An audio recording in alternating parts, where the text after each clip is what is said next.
In the last days of the Second World War, deep within a German prisoner of war camp, a man decided to speak the truth.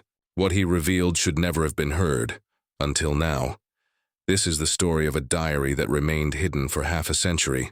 A diary written in blood, fear, and desperate hope by a man who witnessed an execution that never officially occurred. A German soldier named Klaus Hartmann, who in the winter of 1944 documented a crime that his own commanders wanted erased from history. This is his confession, reconstructed from the pages discovered in 1994, buried beneath the foundation of what had once been a guard tower at Stalag 7A near Munich. The diary begins on November 12, 1944. By that time, the war had turned decisively against Germany. The Eastern Front was collapsing. The Western Allies had liberated France and were pushing toward the Rhine. Inside Germany itself, the machinery of war was beginning to fracture under the weight of inevitable defeat. But in the prisoner of war camps scattered across the Reich, the routines of captivity continued with grim efficiency. Klaus Hartmann was 26 years old when he began writing his diary. He had been conscripted into the Wehrmacht in 1940, served briefly on the Eastern Front, where he was wounded during the retreat from Stalingrad, and then reassigned to guard duty at Stalag 7A after his recovery. By his own account, written on the first page of the diary, he considered himself neither a hero nor a committed Nazi. He was simply a man trying to survive a war he had not wanted and could no longer believe in. The diary itself is a small leather-bound notebook, approximately 4 inches by 6 inches, with pages filled in a tight, careful handwriting that becomes increasingly erratic as the entries progress. The cover is stained and water-damaged. Some pages are torn. Others are marked with what forensic analysis later confirmed to be human blood. But the text remains largely legible, a testament to Hartmann's determination that his words survive, even if he himself did not. The first entry reads, November 12, 1944. I have decided to keep this record because I no longer trust my memory. The things I am witnessing require documentation, even if that documentation can never be shared with anyone. I am not a brave man. I am not a resistance fighter. I am simply a guard at a camp who has begun to notice things that disturb me profoundly. If this diary is ever found, I ask that whoever reads it understand. I am writing this for my own conscience, because I need to believe that truth matters, even when no one is listening. For the next 2 weeks, Hartmann's entries are mundane. He describes the daily routines of the camp, the morning roll calls, the distribution of rations, the arrival of new prisoners, the departure of work details. He notes the weather, which is growing colder. He mentions letters from his mother in Hamburg, who writes about the increasing Allied bombing raids. He expresses worry about his younger sister, who has joined the Women's Auxiliary and been sent somewhere in Poland. But on November 28, 1944, the tone of the diary changes abruptly. November 28, 1944. Something happened today that I cannot rationalize or explain away. There was an execution, not an official execution with paperwork and tribunals, but something else. Something secret. I was not supposed to see it, but I did. And now I cannot stop thinking about what I witnessed. Hartmann goes on to describe how he had been assigned to night watch on the eastern perimeter of the camp, a section that bordered a small wooded area. His shift was from midnight to 4 in the morning. Around 2 o'clock, he heard the sound of a truck engine approaching from inside the camp. This was unusual. Vehicles rarely moved within the camp at night unless there was an emergency. The truck stopped near one of the administrative buildings. Hartmann, curious and slightly concerned that there might be an escape attempt in progress, moved closer to observe. What he saw would haunt him for the rest of his life. 6 men were led out of the building. They were prisoners, though Hartmann could not immediately identify their nationality in the darkness. They were wearing civilian clothes rather than prison uniforms, which struck him as odd. Their hands were bound behind their backs. They were not blindfolded. They walked in silence, flanked by 4 guards that Hartmann did not recognize. Not regular camp guards, but men in SS uniforms. The group walked to the edge of the wooded area. There was no ceremony, no reading of charges, no last words. The SS guards simply raised their weapons and fired. All 6 prisoners fell. The guards then approached the bodies, checked for signs of life, and fired additional shots into each head to ensure death. Then they loaded the bodies into the truck and drove away. The entire event took less than 10 minutes. Hartmann stood frozen in his position, terrified that he would be spotted. But the SS guards never looked in his direction. They completed their task with the efficiency of men who had done this before, then disappeared into the night. Within an hour, Hartmann's shift ended, and he returned to the guard barracks. He did not sleep that night, November 29, 1944. I made inquiries today, carefully, indirectly. I asked the other guards if anything unusual had happened during the night. No one knew anything. I checked the official logs. There is no record of any execution. There is no record of 6 prisoners being removed from the administrative building. There is no record of a truck movement. It is as if the event I witnessed never occurred. Over the next few days, Hartmann became obsessed with understanding what he had seen. He began to pay closer attention to the camp's operations, looking for patterns, anomalies, anything that might explain the secret execution. What he discovered was a systematic operation to eliminate certain prisoners without any documentation or official acknowledgement. The administrative building where the 6 men had been held was technically a transit facility where newly arrived prisoners were processed before being assigned to barracks. But Hartmann learned from a clerk he befriended that certain prisoners were never processed through the normal system. They arrived at night, were held in isolated cells in the basement of the administrative building, and then disappeared, usually within 24 to 48 hours. Who were these prisoners? Hartmann's investigation suggested they were men whom the German authorities considered particularly dangerous or problematic. Suspected spies, resistance fighters, political commissars, Jews who had been hiding as regular prisoners of war, and others whom the Nazis wanted eliminated without the complications of official trials or executions that might later be investigated by international authorities. December 5, 1944, I have identified the officer in charge of these secret executions. His name is Hauptsturmführer Otto Reinhardt. He is not part of the regular camp command structure. He arrives from Munich every few days, always at night, always with the same small team of SS guards. They conduct their business and leave before dawn. The camp commandant, Oberst Müller, must know about this, but he pretends not to. I have seen him turn away when Reinhardt's car arrives. I have seen him refuse to acknowledge questions about the administrative building. He is complicit through his deliberate ignorance. Hartmann's diary entries become increasingly detailed as December progresses. He documents dates and times of Reinhardt's visits. He records the number of prisoners he observes being taken to the execution site.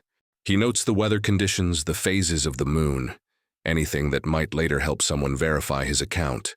He is building a case, though he has no idea who might ever read it or what purpose it might serve. But on December 18, 1944, something happens that transforms Hartmann from passive observer to reluctant participant. December 18, 1944. God forgive me. I have become complicit in murder. That night, Hartmann had again been assigned to watch duty on the eastern perimeter. Hauptsturmführer Reinhardt arrived as usual with his team. But this time, one of the regular SS guards was absent. Ill, Hartmann later learned. Reinhardt needed an additional man to help transport the prisoners from the administrative building to the execution site. He chose Hartmann. You, Reinhardt said, pointing at Hartmann. Come with us. We need an extra man. Hartmann had no choice. To refuse a direct order from an SS officer was to invite suspicion, investigation, possibly his own arrest. He followed Reinhardt and the other guards to the administrative building. In the basement, he saw 5 men in a cell. They looked exhausted, terrified. One of them was very young, perhaps 18 years old. Another was older, in his 50s, with gray hair and the bearing of someone who had once held authority. These are enemies of the Reich, Reinhardt announced casually, as if discussing the weather. They will be executed tonight. You will help transport them to the site. You will ensure they do not attempt escape. You will not speak to them. You will not ask questions. Is that understood? Hartmann nodded. He had no voice. The 5 prisoners were led out into the cold December night. Hartmann walked behind them, his rifle held loosely, his mind racing. Could he warn them? Could he help them escape? Could he shoot Reinhardt and the other guards, free these men, and then what? Run, become a fugitive? Condemn his family to retaliation? He did nothing. He simply walked behind the condemned men, watching their backs, seeing the way they stumbled in the darkness, hearing the quiet sobs of the youngest prisoner. At the execution site, the same ritual unfolded. The prisoners were lined up. They were not blindfolded. Reinhardt did not read any charges or offer any explanation. He simply gave the order, "Fire." The guards shot the 5 men. They fell. The guards approached and delivered the final shots to ensure death. Then the bodies were loaded into a truck. Hartmann helped lift one of the corpses, the young one whose eyes were still open, staring at nothing. When the truck drove away, Reinhardt turned to Hartmann. "You performed adequately. You will be called upon again if needed. Remember, what happens here is classified Reich security work. Speaking about it to anyone constitutes treason. The penalty for treason is death. Are we clear?"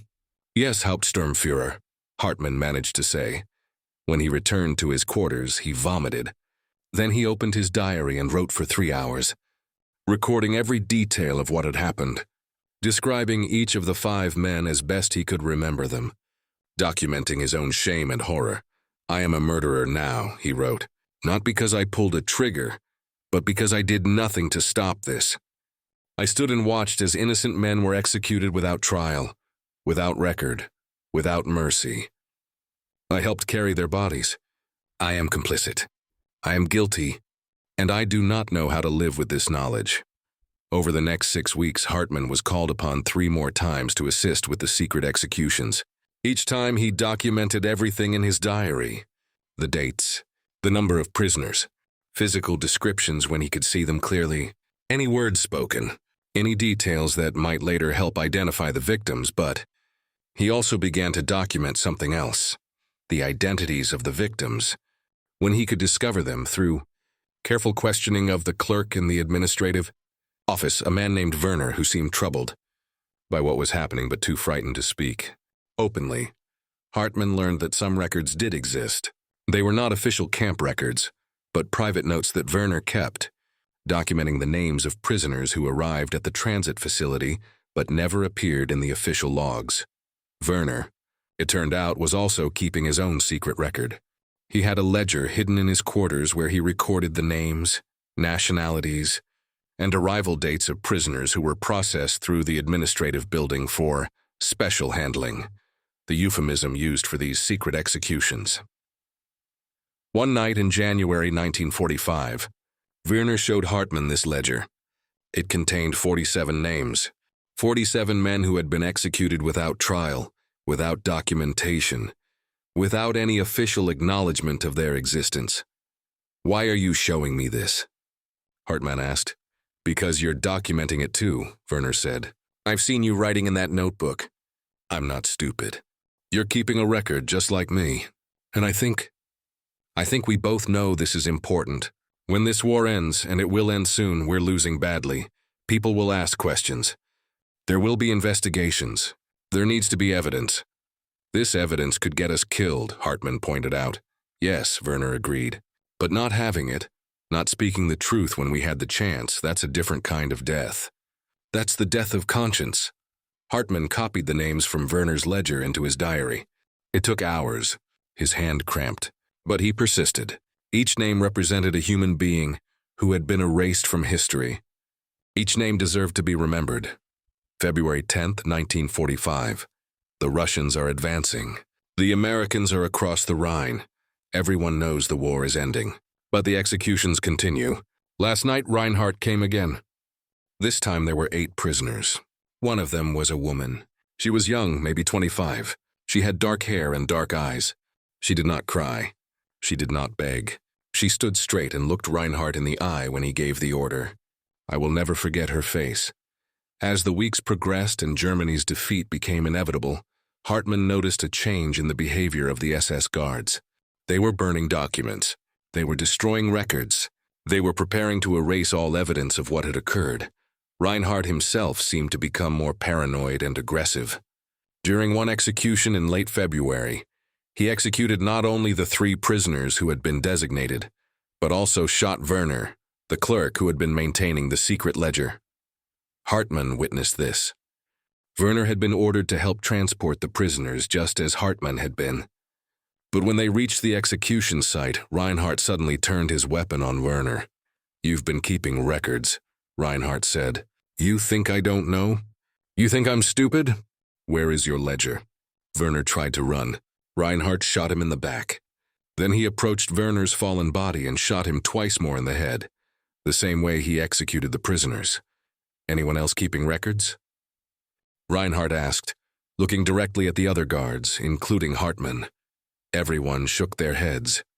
Hartmann's diary was hidden in his footlocker, wrapped in oilcloth and buried beneath his clothing. He prayed silently that Reinhardt would not search the guard quarters. He didn't.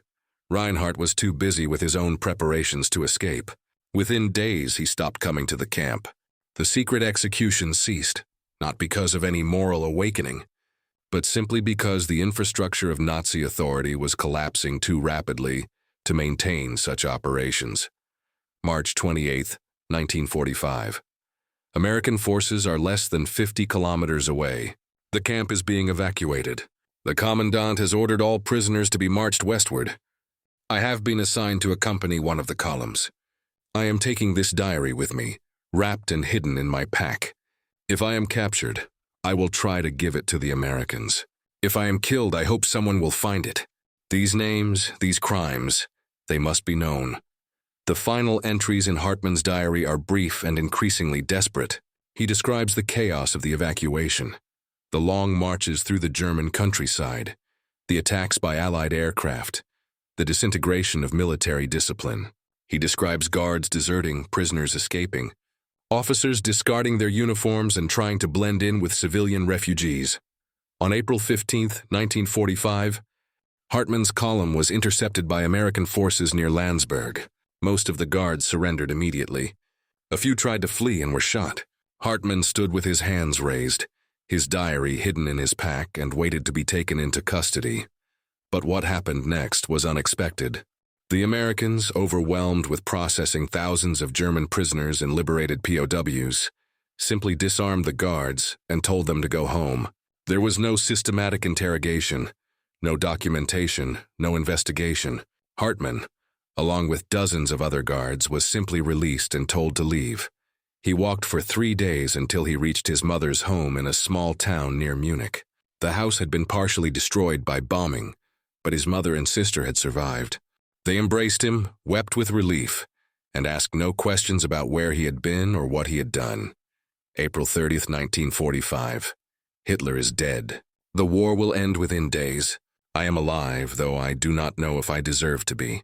I have my diary. I have the names of 73 men and women who were executed without trial, without documentation, without mercy. I have documented the crimes of Hauptsturmführer Otto Reinhardt and the complicity of Oberst Müller and others in the camp command structure. But Hartmann did not come forward with his diary. Not in 1945, not in 1946, not in the years that followed.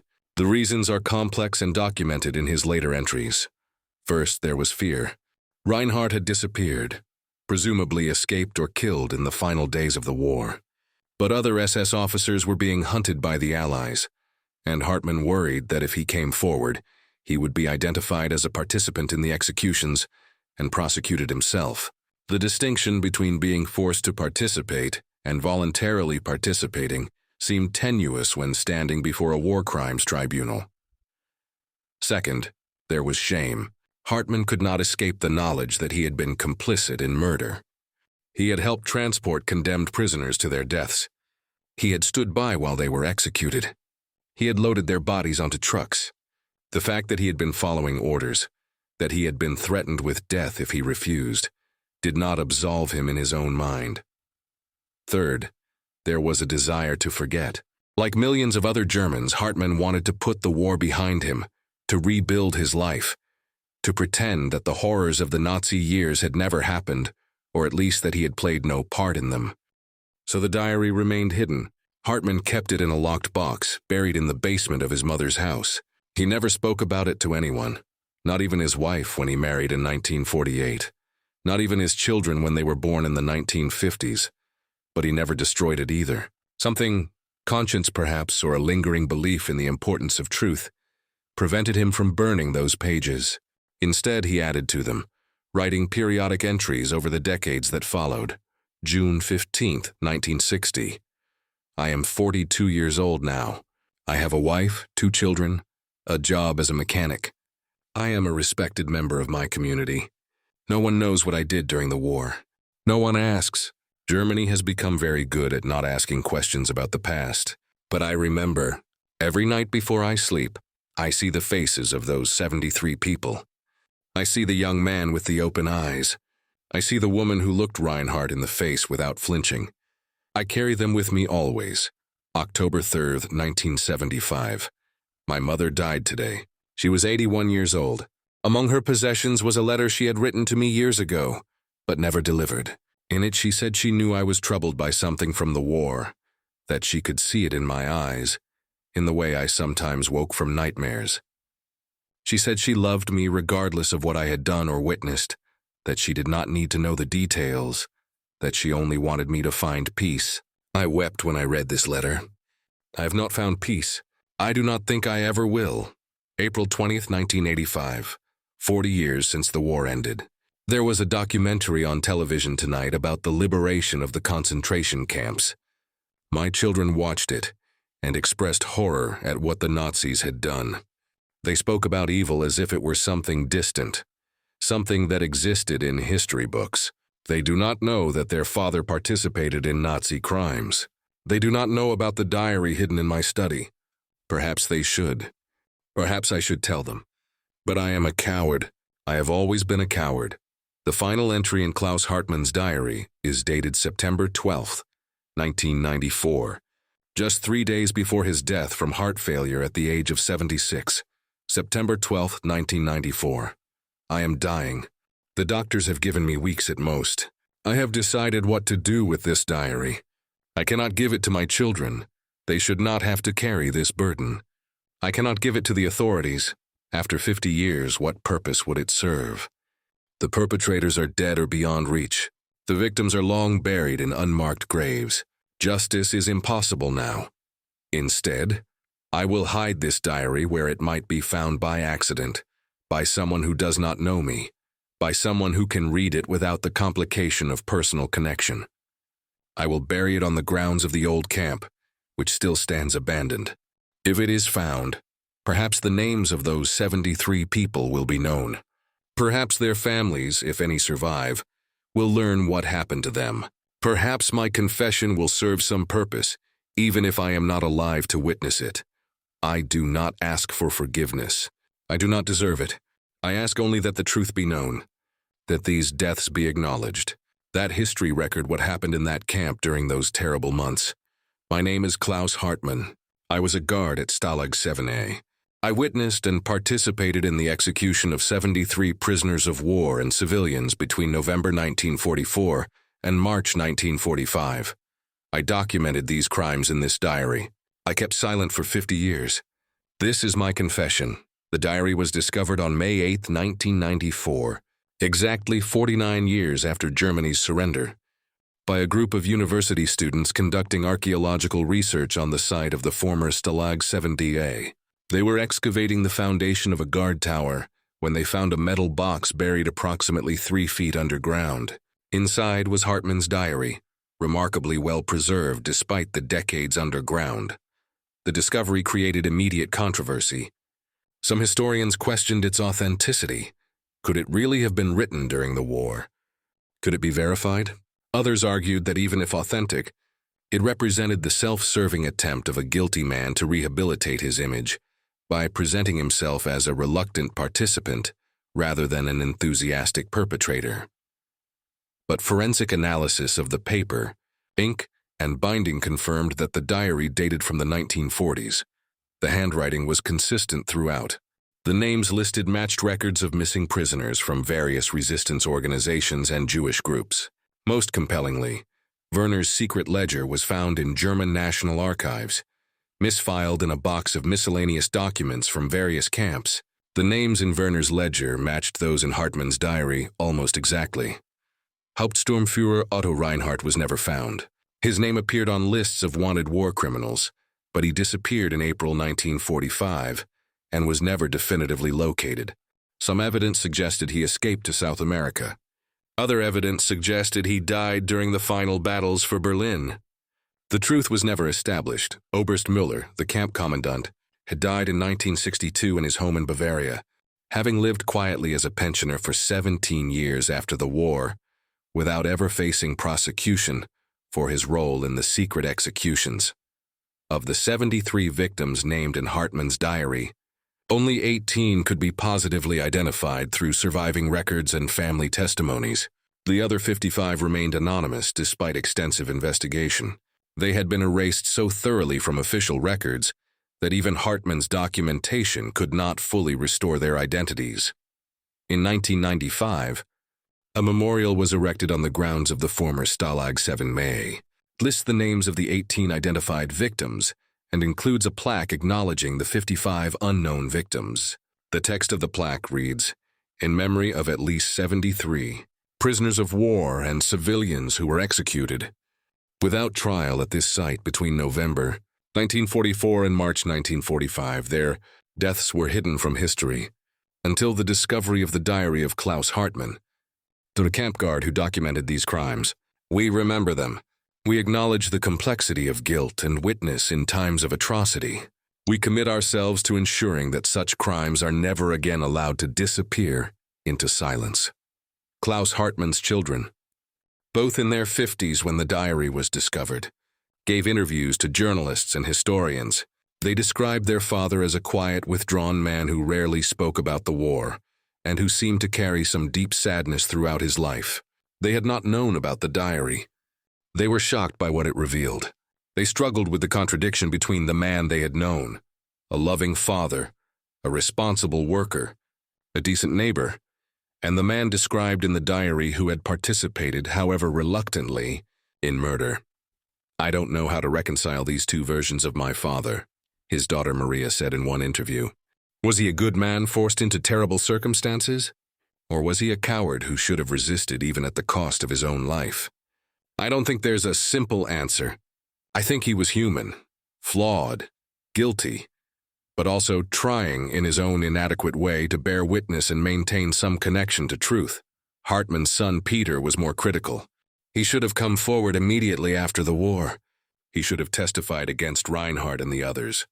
By staying silent for 50 years, he allowed these criminals to escape justice. I understand he was afraid. I understand he felt guilty, but that doesn't excuse his silence.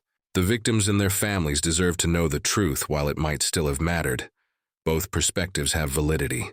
The diary of Klaus Hartmann raises questions that have no easy answers.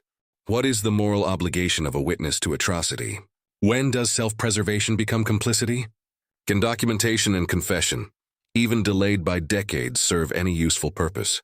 What do we owe to the dead? In the years since its discovery, Hartmann's diary has become an important document in Holocaust and World War II education. It is studied in universities, excerpted in textbooks, cited in scholarly articles. It provides a window into the psychology of ordinary Germans who found themselves complicit in Nazi crimes. Not the high-level planners and ideological fanatics, but the low-level functionaries and guards who carried out orders while wrestling with conscience.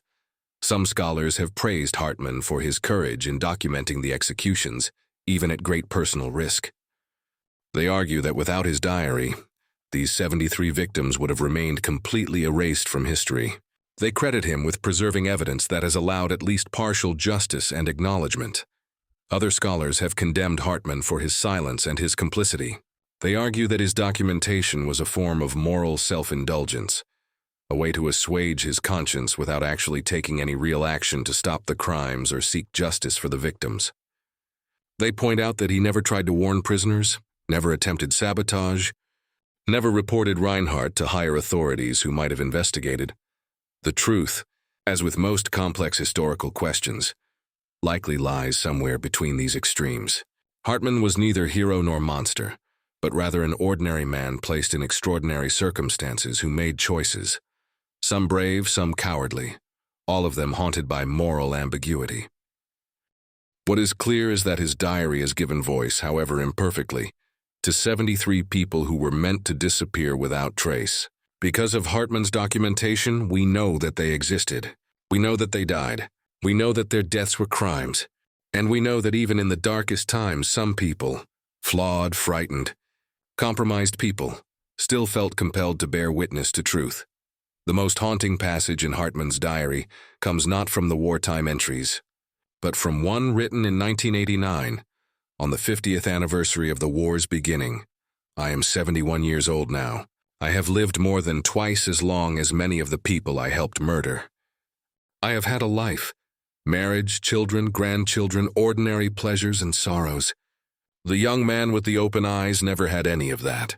The woman who faced Reinhardt without fear never had any of that. The 55 whose names I never learned never had any of that. People sometimes ask why the Nazi crimes happened. How could an entire nation participate in or tolerate such evil? I can only answer from my own experience. It happened because ordinary people like me made small compromises, followed orders we knew were wrong, stayed silent when we should have spoken, and told ourselves that we had no choice when we always had a choice. The choice might have cost me my life. That's true. But my life was not more valuable than the lives of those 73 people. The fact that I survived and they did not is not justice or providence or fate. It is simply the arbitrary outcome of my cowardice. I wrote this diary as a confession, hoping it would provide some measure of atonement. But I know now that confession without action is meaningless. Documentation without justice is hollow. Bearing witness from the safety of decades of silence is not courage. It is the bare minimum of moral responsibility, and perhaps not even that. If this diary is ever read, I hope it serves not as my redemption, but as a warning that ordinary people are capable of extraordinary evil when they convince themselves they have no choice. A warning that silence in the face of atrocity is its own form of participation. A warning that the past never truly passes. It lives in us, in our choices, in what we decide to remember or forget. I am Klaus Hartmann. I was a coward. I was a murderer. I was a witness. I was all of these things at once. And I've spent 50 years learning that these identities cannot be separated or resolved. They simply are. This is who I was. This is who I am. This is my truth. Epilogue in 2014, 20 years after the diary's discovery, a documentary film was produced about Klaus Hartmann and the secret executions at Stalag 7A. The film included interviews with historians, with Hartmann's surviving family members, with relatives of some of the identified victims, and with other former guards from the camp who came forward after the diary's publication to acknowledge their own participation in or knowledge of the executions. One of these former guards, a man named Friedrich Weber, who was 92 years old at the time of filming, said something that resonated deeply with many viewers. I knew about the executions. Many of us knew. We did not speak about it, not then, not after the war, not for decades. We told ourselves we were just following orders, that we had no choice, that it was war and terrible things happen in war. But Hartmann's diary forced me to confront the truth. We always had choices. We chose silence. We chose complicity. We chose our own survival over the lives of innocent people. And we have to live with those choices. I am grateful to Hartmann for writing that diary, not because it exonerates him or me or anyone else. It doesn't, but because it tells the truth, and truth is the only foundation on which any kind of reconciliation or moral reckoning can be built. Without truth, the past becomes mythology. The dead become abstractions. The crimes become statistics. Hartmann's diary keeps it real. It keeps it human. It keeps us accountable. The diary of Klaus Hartmann resides now in the German Federal Archives in Berlin. It has been digitized and is available to researchers. The original remains in a temperature-controlled vault, preserved as a historical document and a moral testimony.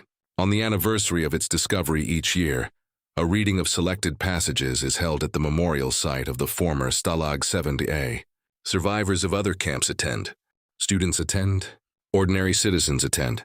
They listen to Hartmann's words, his confessions, his justifications, his shame, his desperate attempt to find meaning in his complicity, and they reflect on the eternal questions. What would I have done? What would I do now if placed in similar circumstances? What are my obligations to truth, to justice, to the memory of those who have been erased? These are not comfortable questions. They do not have comfortable answers, but they are necessary questions. And Klaus Hartmann's diary, for all its flaws and moral ambiguities, ensures that we continue to ask them. The last page of the diary contains only 4 words, written in a shaking hand, "May they forgive me." But there is no response to this plea. The dead do not speak. They cannot offer forgiveness or condemnation. They can only be remembered, their names spoken aloud, their existence acknowledged, and perhaps that in the end is all that bearing witness can achieve. Not redemption, not absolution, but simply the preservation of memory in the face of deliberate erasure. Klaus Hartmann spoke after 50 years. What he said should never have needed to be said, because the crimes should never have occurred. But he said it, and now we know. And knowing carries its own burden, the burden of ensuring that such crimes are recognized, acknowledged, and never repeated. This is the legacy of the hidden diary. This is the confession that emerged from decades of silence. This is the truth that would not stay buried,